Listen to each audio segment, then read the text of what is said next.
Hello बच्चों, आज हम लोग क्वेश्चन नंबर 41 से स्टार्ट करते हैं। तो क्वेश्चन 41 क्या कहता है, कोसेक 50 डिग्री का मान क्या होगा। तो कोसेक 50 डिग्री को क्या लिख सकते हैं हम लोग, कोसेक 90 डिग्री माइनस 40 डिग्री। तो हम लोग जानते हैं कि कोसेक 90 डिग्री माइनस 40 डिग्री क्या होता है, सेक 40 डिग्री। तो इसका आंसर क्या हो जाएगा, ऑप्शन डी मेरा सही आंसर हो। ठीक है। क्वेश्चन नंबर 42 क्या कर रहा है, हमें यहाँ पे 4a/3 = 20 डिग्री दिया हुआ है, तो सेक स्क्वायर 3a का मान निकालना है। तो 4a/3 बराबर 20 डिग्री है, तो a बराबर हो जाएगा 20 डिग्री गुने 3/4। 4/3 इधर गुना है तो उधर ये भाग हो जाएगा, तो ये कट जाएगा, तो a का मान हो गया 15 डिग्री। तो सेक स्क्वायर 3a बराबर क्या हो जाएगा, सेक स्क्वायर 3a का मान 15 डिग्री है, ये हो गया सेक स्क्वायर 45 डिग्री। ठीक है। सेक 45 डिग्री का मान हो गया √2 और इसका स्क्वायर, तो ये हो गया 2। तो ऑप्शन बी। चलो 43 नंबर क्वेश्चन, ये पूरा कोण दिया हुआ, ये भी पूरा कोण दिया हुआ है, तो किसी एक को चेंज करेंगे। जब भी पूरा कोण दिया होगा तो हम किसी एक को चेंज करेंगे। तो साइन 15 डिग्री गुने सेक 75 डिग्री को हम लोग 90 डिग्री माइनस 15 डिग्री लिखेंगे, प्लस कॉस 15 डिग्री गुने कॉसेक 90 डिग्री माइनस 15 डिग्री। ठीक है। तो साइन 15 डिग्री गुने सेक 90 डिग्री माइनस 15 डिग्री होता है कॉसेक 15 डिग्री। ठीक है। प्लस कॉस 15 डिग्री गुने कॉसेक 90 डिग्री माइनस 15 डिग्री, ये हो जाता है सेक 15 डिग्री। तो sine theta into cos theta का मान होता है 1, प्लस कॉस थीटा गुने सेक थीटा का मान भी 1 होता है, तो इसका मान हो गया 2, ऑप्शन ए। ठीक है। हम लोग याद रखेंगे कि टेन थीटा गुने कॉट थीटा बराबर भी 1 होता है, साइन थीटा गुने कोसेक थीटा बराबर भी 1 होता है, और कॉस थीटा गुने सेक थीटा बराबर भी 1 होता है। इसको हमें याद रखना है। ठीक है। चलो से देखो, कॉट स्क्वायर 45 डिग्री प्लस 1 का होल स्क्वायर, तो कॉट 45 डिग्री का मान 1 होता है, प्लस 1 स्क्वायर, 2 का स्क्वायर कितना हो जाएगा 4, तो ऑप्शन बी।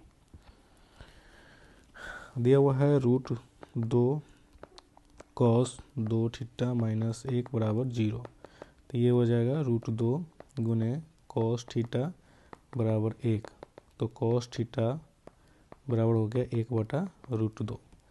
तो कॉस थीटा का मान 1/√2 कब होता है, जब थीटा का मान 45 डिग्री होता है। ठीक है। तो ऑप्शन सी मेरा सही होगा। ठीक है। तो अब देखो इसको, साइन 60/cos 60, ये हो जाएगा tan 60 डिग्री गुने कॉट 60 डिग्री। ठीक है। तो अभी बताए हैं tan theta into cot theta का मान कितना होता है, 1 होता है, तो ये ऑप्शन बी सही है। साइन 5 प्लस साइन स्क्वायर 5 = 1, तो साइन 5 = 1 माइनस साइन स्क्वायर 5, तो ये हो गया साइन 5 बराबर कॉस स्क्वायर 5, क्योंकि 1 माइनस साइन स्क्वायर थीटा का मान होता है कॉस स्क्वायर थीटा। अब यहाँ पे कॉस स्क्वायर थीटा का मान हमें क्या आ गया, साइन 5, तो हम लोग इसका मान निकालते हैं, कॉस स्क्वायर 5 प्लस कॉस के पावर 4 5, तो कॉस स्क्वायर 5 का मान साइन 5 और कॉस के पावर 4 है, तो इसको क्या लिख सकते हैं, कॉस स्क्वायर 5 और उसका होल पावर 5, तो ये हो गया sine 5 plus cos square 5 sine 5, और ये स्क्वायर है तो साइन स्क्वायर 5, और इसका मान क्वेश्चन में दिया हुआ है 1, तो मेरा आंसर हो गया ऑप्शन ए। ठीक है। चलो 48 नंबर क्वेश्चन देखो, अब दिया हुआ है इसमें ये, तो ये क्या हो जाएगा 3 into sine square alpha plus अब साइन 90 डिग्री माइनस अल्फ़ा क्या हो जाएगा, कॉस, तो cos square alpha, sine square alpha plus cos square alpha का मान 1 होगा और 3 इंटू 1 3 होगा। तो ऑप्शन सी मेरा करेक्ट आंसर। ठीक है, यदि साइन ए बराबर ए बटा बी है तो tan ए का मान निकालें। ठीक है, तो देखो हम एक समकोण त्रिभुज बनाते हैं।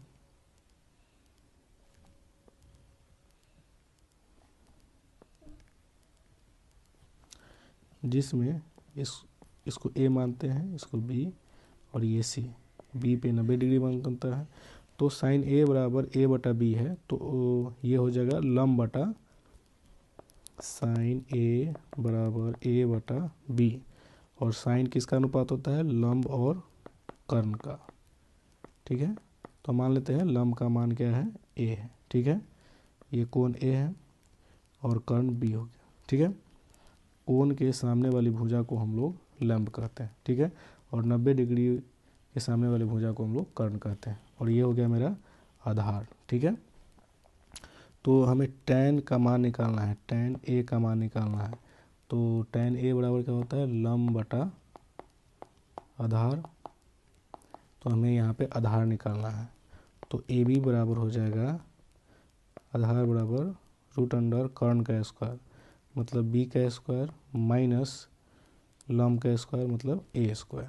ठीक है, तो tan ए बराबर हो जाएगा, लंब ए है और आधार root under B square minus A square. तो मेरा आंसर हो गया ये। फार्मूला से भी हम लोग बना सकते हैं और ये भी तरीका है बनाने का। क्वेश्चन में दिया हुआ है tan अल्फ़ा बराबर 1/√5, तो सेक अल्फ़ा का मान निकालना है। तो हम लोग फार्मूला जानते हैं, सेक स्क्वायर अल्फ़ा बराबर tan स्क्वायर अल्फ़ा प्लस 1। ठीक है, तो tan अल्फ़ा का मान 1/√5 है, तो ये हो जाएगा। ठीक है, तो 1/5 प्लस 1 हो गया, तो ये हो गया 1 + 5/5 मतलब 6/5। तो सेक स्क्वायर अल्फ़ा का मान हो गया 6/5। तो सेक अल्फ़ा का मान क्या हो जाएगा, ये स्क्वायर है तो उधर आ जाएगा तो स्क्वायर रूट हो जाएगा, तो 6/5। ठीक है, तो ऑप्शन सी मेरा सही होगा। ठीक है, तो आज के लिए इतना ही, फिर नेक्स्ट क्लास में देखेंगे।